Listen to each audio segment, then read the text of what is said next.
Committee against smuggling and counterfeiting destroying the economy को शनिवार को अपनी सालाना ऑटो रैली का तीसरा एडिशन ऑर्गेनाइज किया।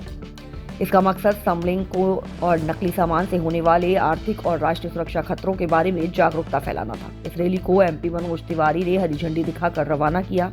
उन्होंने नागरिकों से जिम्मेदार कंज्यूमर बनने और ऐसे गैर कानूनी प्रोडक्ट्स को रिजेक्ट करने की अपील की जिससे सरकार का रेवेन्यू कम होता है और क्रिमिनल नेटवर्क मजबूत होते हैं। समलिंग को साइलेंट खतरा बताते हुए जो ऑर्गेनाइज्ड क्राइम और आतंकवाद को बढ़ावा देता है, तिवारी ने लोगों से टैक्स पेड और बिल सर्टिफाइड सामान ही खरीदने की अपील की। उन्होंने समलिंग वाले सामान को मना करने को देशभक्ति का एक मजबूत काम बताया जो एक सुरक्षित और मजबूत भारत के लिए जरूरी है। FICCI CASCADE के चेयरमैन अनिल राजपूत ने कहा कि गैर कानूनी व्यापार बड़े पैमाने पर टैक्स नुकसान पहुंचाकर और कंज्यूमर्स को असुरक्षित प्रोडक्ट्स के संपर्क में लाकर देश के विकास को कमजोर करता है।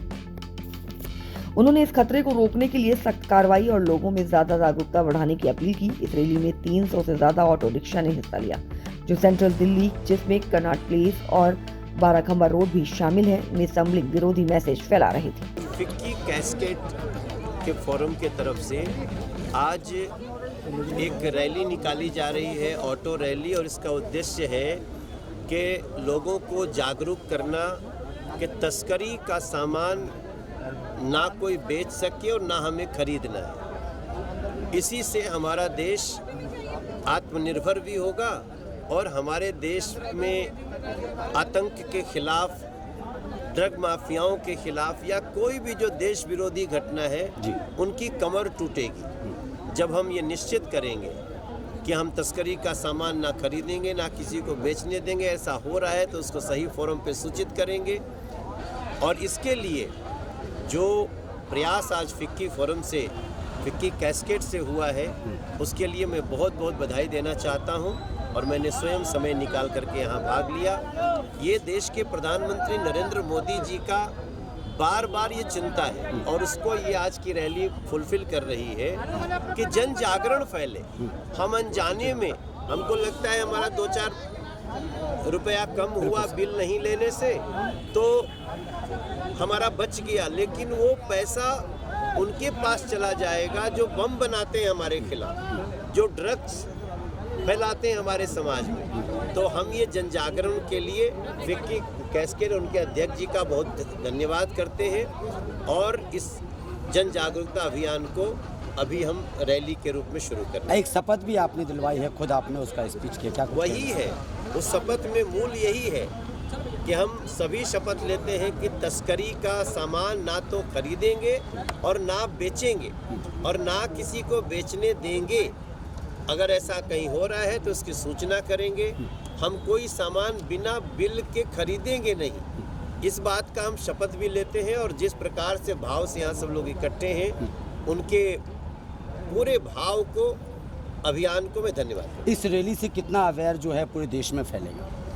देखो, ये ऑटो रिक्शा के लोग हैं, इनके एक ऑटो रिक्शा में दिन भर में कम से कम 50-60 लोग बैठते होंगे।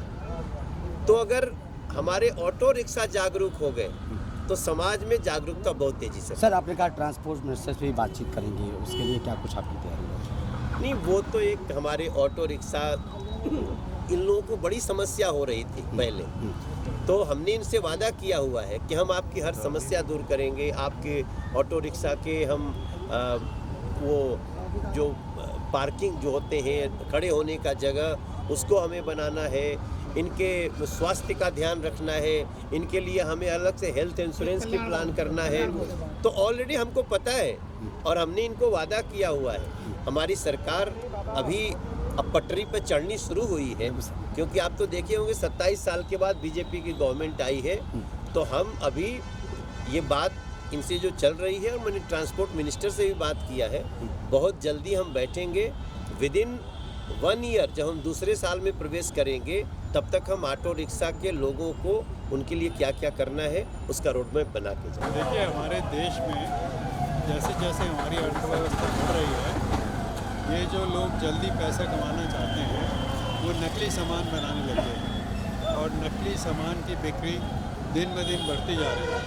तो हम इसमें जनता का सहयोग चाहते हैं, क्योंकि कि बिना जनता के सहयोग के हम इसके ऊपर जीत नहीं पा सकते। जनता को इसकी अवेयरनेस होनी चाहिए कि जब आप नकली सामान खरीदते हैं तो इससे किस प्रकार हमारे देश को नुकसान होगा, किस प्रकार उनको खुद को नुकसान होगा। क्योंकि अगर आप नकली दवाई खरीदेंगे तो वो कैसे आपको फ़ायदा होगा। कोई नकली आपको पनीर बेच के दे रहा है तो आपको किस प्रकार का उससे नुकसान होगा। इस प्रकार करके दुनिया में बड़ी सारी चीज़ें देश में नकली मिल रही हैं। देश के बाहर से भी बहुत सारा नकली सामान आता है और वो हमारी देश की अर्थव्यवस्था को नुकसान पहुंचाता है। तो इसलिए ऑटो वालों के साथ मिलकर हमने मुहिम शुरू करी है ताकि ज़्यादा से ज़्यादा लोगों में जागरूकता पैदा कर सके और कम से कम लोग इस चीज़ों को खरीदें, जिससे हमारी देश की रेवेन्यू बढ़ेगी। देश के पास ज़्यादा पैसा होगा तो हम ज़्यादा अच्छी सड़कें बना सकते हैं, हम ज़्यादा अच्छे स्कूल बना सकते हैं, लोगों के लिए ज़्यादा अच्छी वेलफेयर स्कीम ला सकते हैं। तो इसलिए बहुत ज़रूरी है लोगों का ये समझना कि ये देश के लिए बहुत अच्छा है, उनके लिए भी अच्छा है। इस ऑटो रैली से कितना अवेयर जो है देश में फैलेगा? इससे बहुत ज़्यादा अवेयरनेस होगी, क्योंकि इसके अंदर सिर्फ वो लोग नहीं अवेयर होंगे जो ऑटो के अंदर बैठ रहे हैं। जो सारा दिन ऑटो सारी सिटी के अंदर घूमता रहता है, लाखों लोग इस को पढ़ते हैं और उससे उन सब में जागरूकता पैदा होती है। तो मेरा कहना है कि अगर और ये एक साल 1.5 साल तक ये बैनर लगे रहते हैं तो बहुत बड़ी रीच होती है इससे और बहुत फ़ायदा होता है इससे। ऑटो रैली के माध्यम से फिक्की का क्या मोटो है, क्या मकसद है, कैसा संदेश देने की कोशिश की जा रही है जनता के बीच में? जनता के बीच में यही कोशिश की जा रही है कि इसके क्या नुकसान होते हैं। अगर आप कोई भी नकली सामान खरीद रहे हैं तो आप ये नहीं सोचिए कि आपका थोड़ा सा बचत हो रहा है, बचत तो बहुत कम हो रहा है, लेकिन आप उस अपनी जेब से कितने गुना ज़्यादा पैसा उन लोगों को दे रहे हैं जो देश की अर्थव्यवस्था को ख़राब कर रहे हैं, जो हमारे देश को खोखला करने की नीयत से आए हैं। अगर हम उनके इरादे पक्के कर देंगे तो हमारी देश की ये जो इंक्लूसिव ग्रोथ की हमारे प्राइम मिनिस्टर की इमेजिनेशन है उसको बहुत बड़ा धक्का पड़ेगा। ठीक ठीक।